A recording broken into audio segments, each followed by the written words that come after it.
When you are a hammer, everything looks like a nail. Cybercriminals continue to succeed in discovering flaws and weaknesses in every connected technology, from SQL injection to 0 days.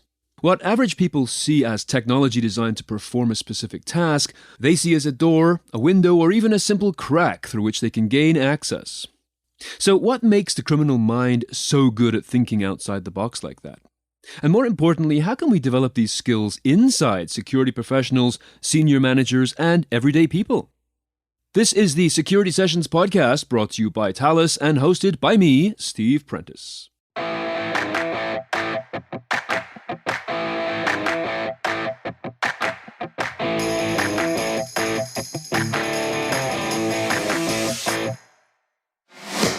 Today, it is my pleasure to sit down with Amanda Widdowson, Head of Human Factors Capability at Thales UK, and Freaky Clown, the co-CEO and co-founder and Head of Ethical Hacking at Cygenta.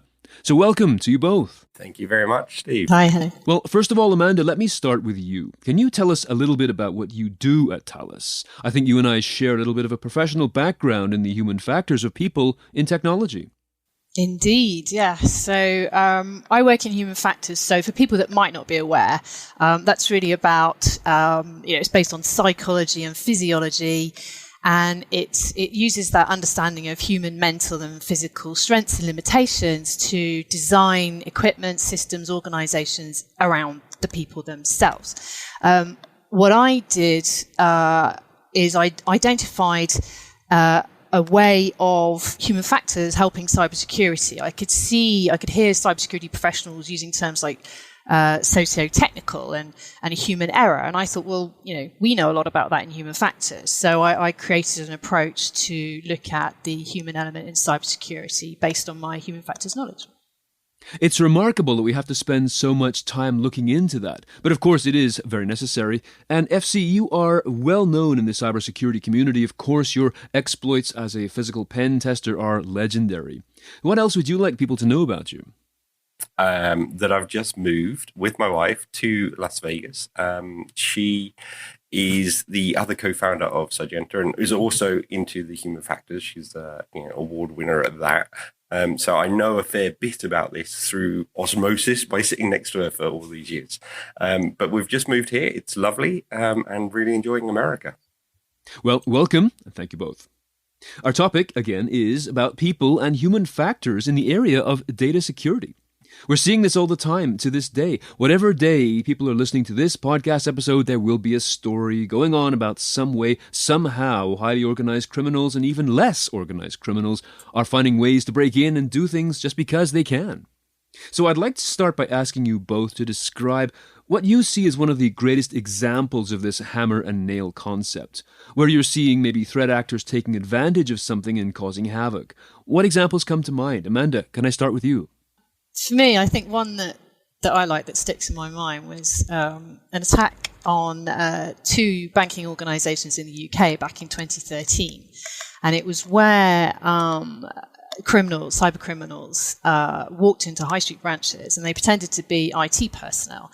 And the banking staff allowed them access to the bank's computers, and they installed a KVM switch, which basically allowed them to access the the security data remotely. So they were able to access all this financial information, customer banking information, and stole a lot of money. I heard one report, 1.25 billion. But what I think was interesting was this didn't just happen in one branch, it happened in multiple branches and multiple or different organizations. So I don't think we can really blame those banking staff. And it illustrates that it doesn't matter how great your technical cybersecurity controls are if humans can do that. So for me, it really illustrates that you need to consider that human element and those human factors as part of cybersecurity.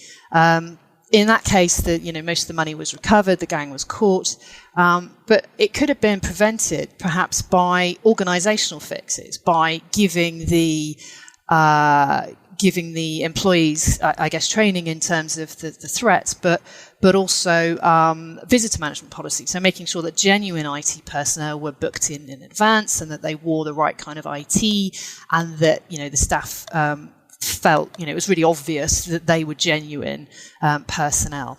I've got a great story to go along with that, Amanda. So this is what I do for a living, right? I physically break into places legally, obviously. And we've done exactly the same sort of assessments on loads of high street banks. There was one time many years ago, I was tasked with breaking into high street banks across the country in England. We were doing about 8 banks a week. We had to break into, and it was a very similar thing. We would break into the bank and convince the staff to let us behind the desks to install keyloggers and all sorts of fancy devices. And it turned out by the end of the week, basically the bank had said, look, this is always going to work because of the way you're doing it. So for the next set of banks, can you do a completely separate, different approach to every time that you do it? So each bank, I was sitting at my hotel the night before, planning how I was going to break into the next bank. Go in, do it. We did all of them. And the only time it ever got caught was when an insider to the assessment actually told the bank that they were going to have this test against them in the morning. They ended up calling the police. Armed guards showed up. It was an absolute mockery of what we were trying to do. But it is so easy to do. People don't realize how easy it is to break into a bank. And it is generally, you just walk in. That's it. I mean, all of us could walk into a high street bank, couldn't we? It's easy enough to do, and I guess we like to trust people, and I'm sure these criminals came across, they're very nice and very personable, and I can imagine the banking staff probably felt a bit awkward and didn't want to question them. It's that social compliance, that, and the fact that nobody did anything, then everybody maybe allowed it to happen. What we call diffusion of responsibility in psychological terms. Yeah. Yes, you've got that trust element. You've got that awkwardness element, not wanting to be difficult. And also, I think probably thirdly is when somebody looks like they really know what they're doing and that they should be there. They're just walking in confidently. The credibility comes in as well. It's interesting to see that you pointed out that the one time that it failed is when they were primed, when they were told in advance that this was going to happen. So we're seeing here a specific division between proactivity and reactivity, right? In terms of the proactive elements of you pretending to be the bank robber versus the reactive nature of good people just doing their jobs and perhaps even being afraid of making waves. If you challenge a customer and say, can you prove who you are? Yeah, you might get into trouble with your manager for upsetting that customer.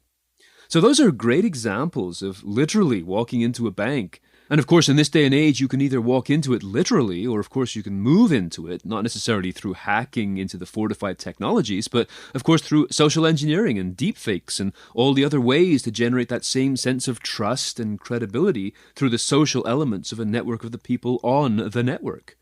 So in that regard, do you think that the most profound weaknesses of any organization's defenses, not just in financial, but any sector really, is technology or people? Which is the most obvious weakness that we should be focusing more on? More technology, more proactive technology, or dealing with people themselves?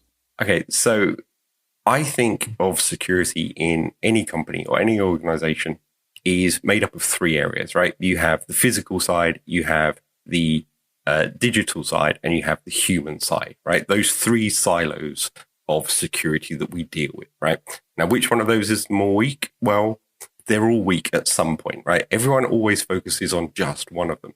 And the reason we started Cygenta was because we had expertise in those 3 areas, and we wanted clients to have all of that expertise in one company, right? So they're not just going for a digital pen test or a physical assessment or human factors assessment. They come to us and they get all 3, because if you do not have all 3, or if you have even one of those that is slightly weaker, you don't have security. Simple as, right? Because many, many times I've worked with clients that have, they've spent 6-7 figures on digital security. And I've walked in and I've literally picked up their computers and walked out, right? It completely circumvents everything. And the same goes the other way. They got great digital security, physical security, but they have poor digital security, for example.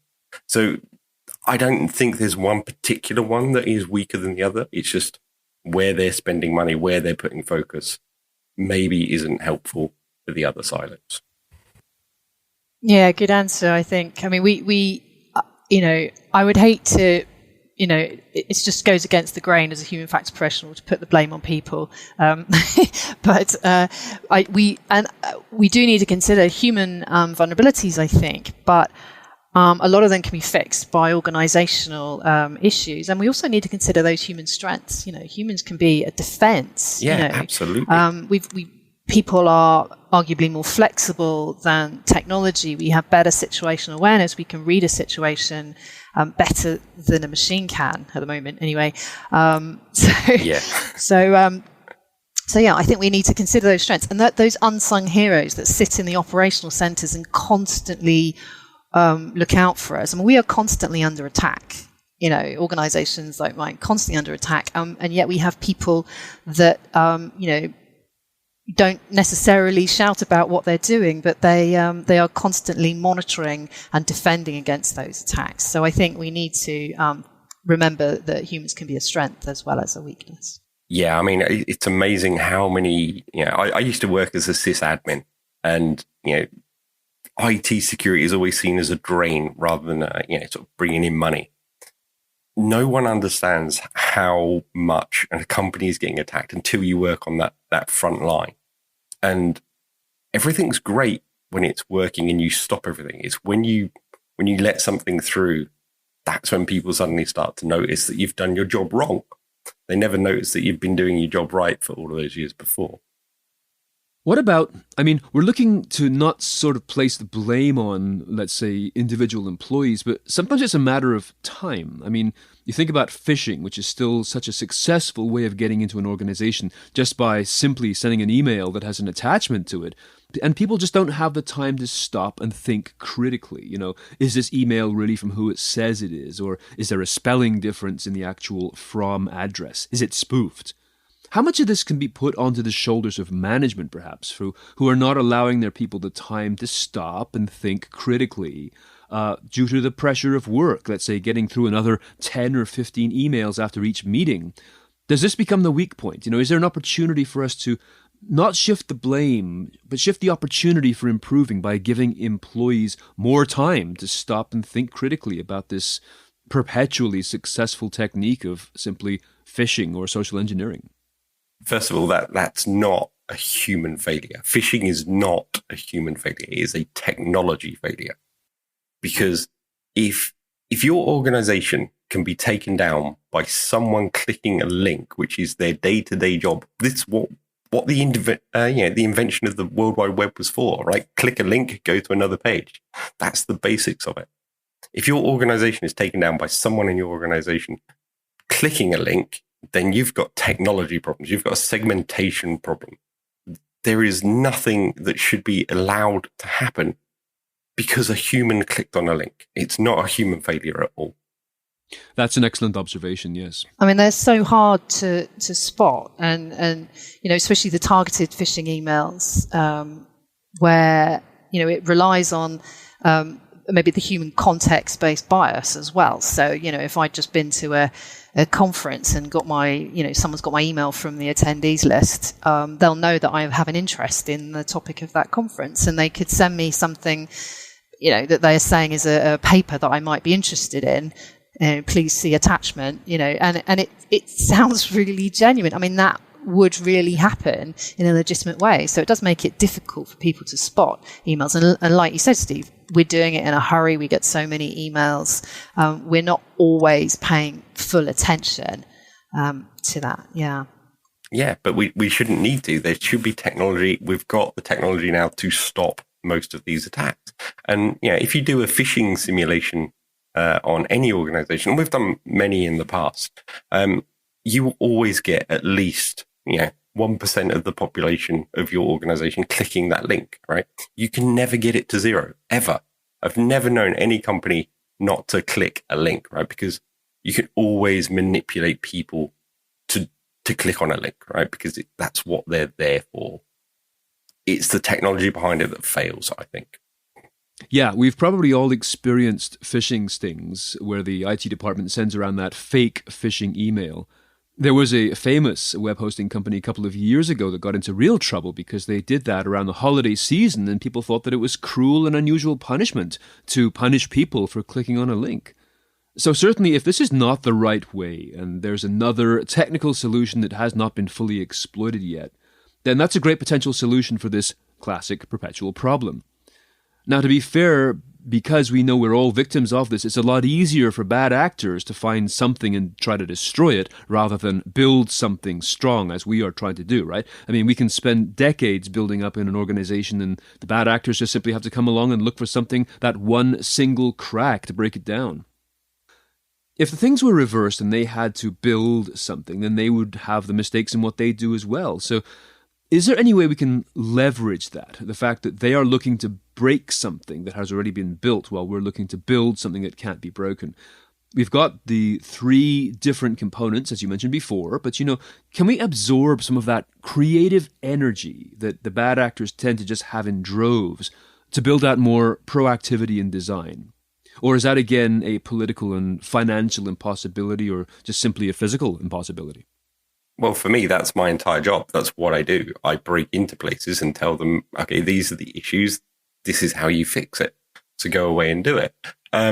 So yeah, I think we can, in a way, leverage that thought process that hackers have and start to proactively build things that are more secure. It's kind of interesting that with most projects, when they're being built, security is always at the end. Right? It's like, get the product done, get everything built, and then we'll test it. Actually, we find that the earlier you bring security into that picture, A, it's much cheaper than to go back and fix it all again. And B, it gives you a sense of where you're going and what you're doing insecurely as you're building it. So I think, as a great friend of mine, Tanya Yanker, says, push left, right? Just keep pushing the security left into the development process. And Amanda, would you say that also we should perhaps push it upwards towards the C-suite and to the boards of directors? Are you seeing, for example, more increased sophistication and comfort with cybersecurity concerns at the senior levels already? Or is it still, as I have seen in numerous reports, something that just may be addressed once a year because it still seems to be too much of an IT issue to be of concern to those who steer the ship?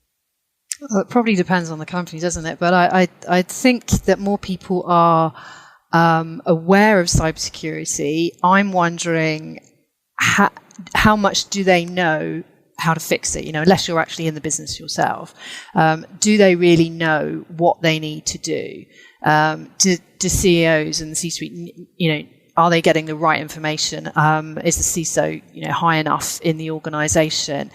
But I think ultimately, every employee, everyone in the organisation ideally needs to take ownership of cybersecurity. And I have seen in my experience where, if you like, overtrust in the information security team. So individuals will say, oh, well, those guys know what they're doing. They'll protect me from cyber attack and from those nasty criminals. But, yes, hopefully they will. But it's not a matter of dismissing it. I think we all need to be aware. So creating an understanding for employees of the threats, the real threats, and what those guys have to deal with, and how what they do and their actions can fit in, and how they can help defend against cybersecurity is all good as well. I think a great analogy there is probably driving a car, right? Like, you expect the government to provide infrastructure and rules and laws around driving, but we don't expect people with no ability to just get in a car and drive, right? We have to give them some sort of basic training. Now, they don't have to have the full training. They don't have to be a professional stuntman, or stunt person to do flips and whatnot in a car. They just have to have some basics. And I think that's where we need to get to with cybersecurity. It's like, have an understanding of the basics at least, so that you don't do something absolutely terribly wrong, but you don't have to be a cybersecurity expert in order to do your job. Yeah, I think having real examples I found worked. So we found when we had criminals kind of tailgated, broke into one of our sites. Security comms at the time advised people that this had happened, and then we saw an increase in good cybersecurity behaviours. People weren't allowing tailgating. They were questioning because nobody wanted to be the cause of an incident, and they believed this incident could happen because it just had, and they were told about it. So I think it made it real for them. So using those kind of real world examples that are relevant to those people, so it's not, they don't just think it's something that happens to somebody else or somebody else will deal with it. We are recording this podcast in the spring of 2023, and we have just come out of 2 years or more of people working from home in their very insecure offices, in their homes, with their insecure routers connected through the internet back to their employers. And now we're looking at the rise of ChatGPT as the new world-changing technology. I know it's been around for more than a couple of months, obviously, but the world has suddenly noticed that it exists. And just very recently, some of the biggest players and the biggest companies were calling for a pause in ChatGPT development because it's running too quickly and there's not enough control over it. Now, coming back to our hammer and nail theme, just recently, as an example, a company had its trade secrets released out on the web because one of its employees had asked ChatGPT how they could build their product better.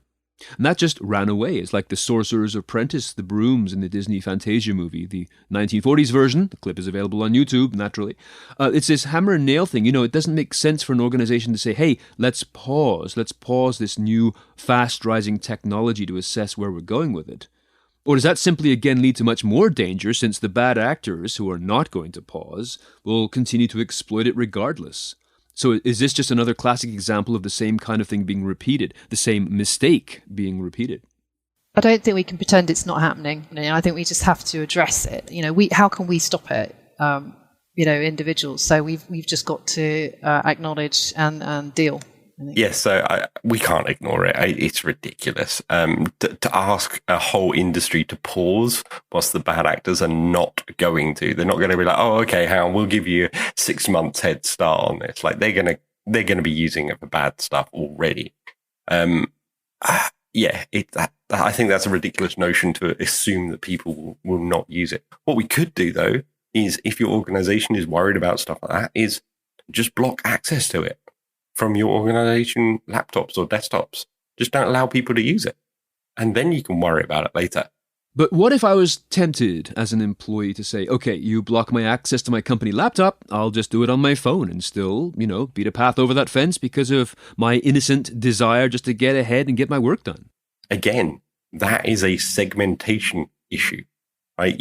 You should not be allowing your employees to take data from within your protected environment and put it onto a personal mobile phone. There is a control mechanism there for that. So therefore, that shouldn't be an issue. These are the hidden shadow parts that management tends to sort of forget or overlook in terms of that kind of segmentation, that it's very confusing, very fast-moving world, and people do have great trouble keeping pace with it.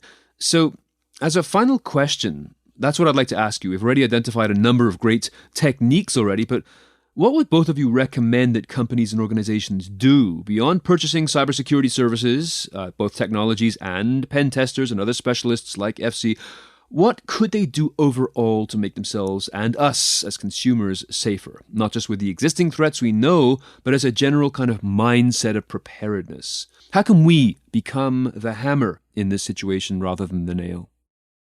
So number one, for me, I think, if I would do one thing, it would be design those security procedures around the people that have got to use them, because otherwise they're going to find workarounds. And it's not usually malicious. They're just trying to find the easiest way of doing their job.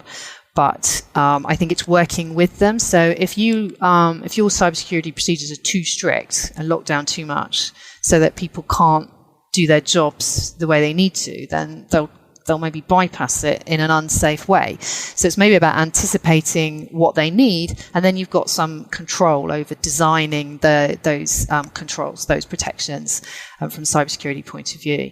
But I think there's lots we can do at an organizational level to protect people. There's the technology aspects that I think FC was talking about before. We can look at the culture. We can share incidents. So when we have been attacked, being more open about the fact we were attacked and lessons learned from that.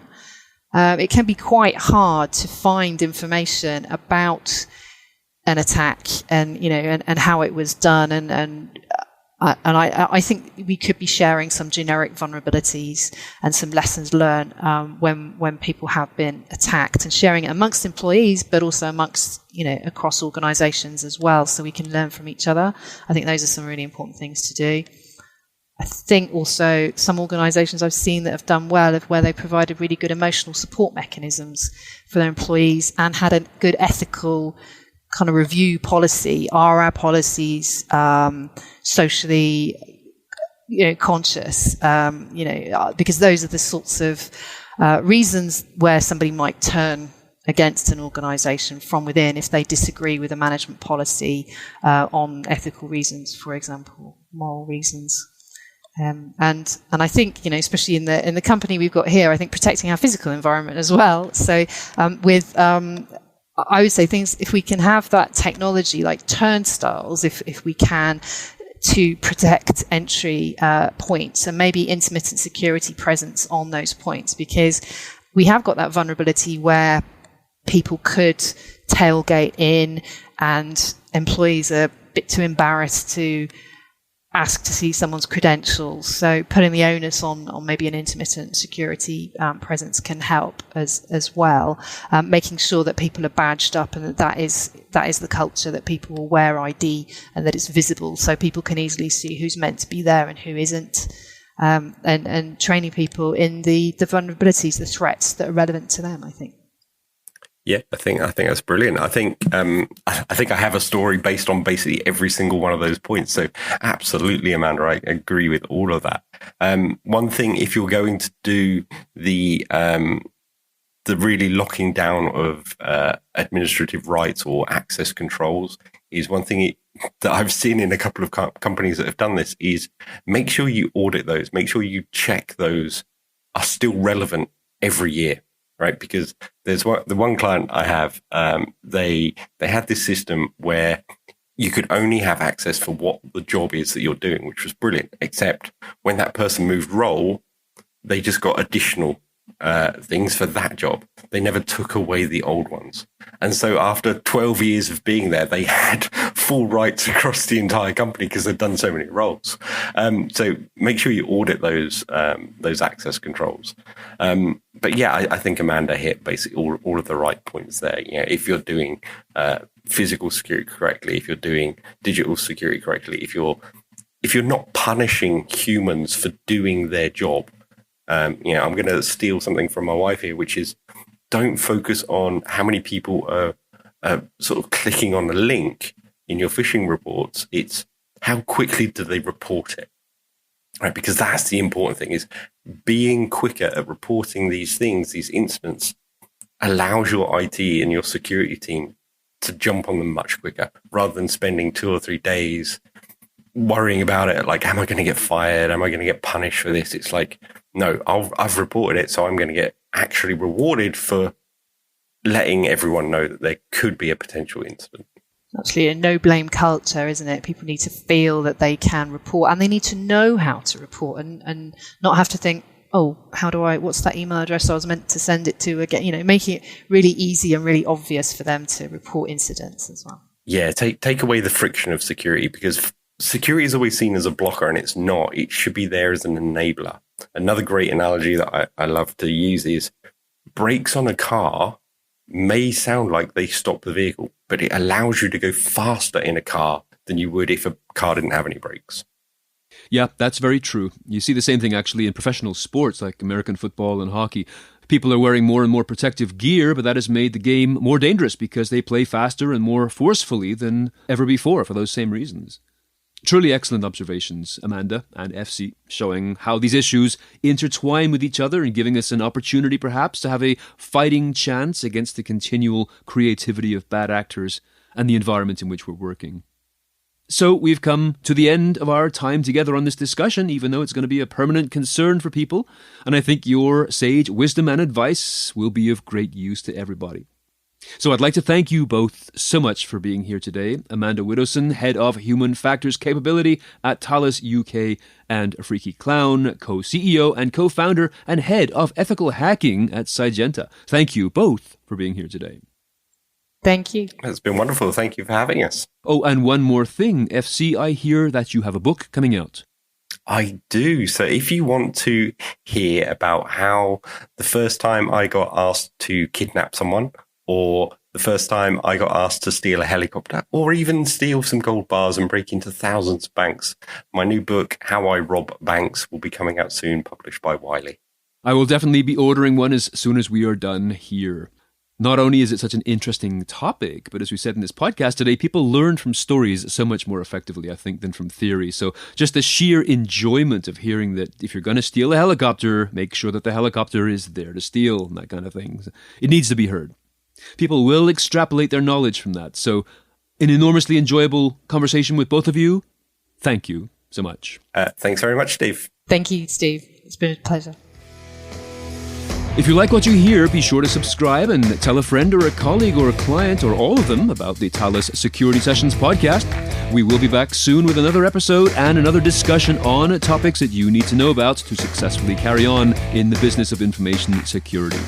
So until then, I'm Steve Prentice. Thanks for listening.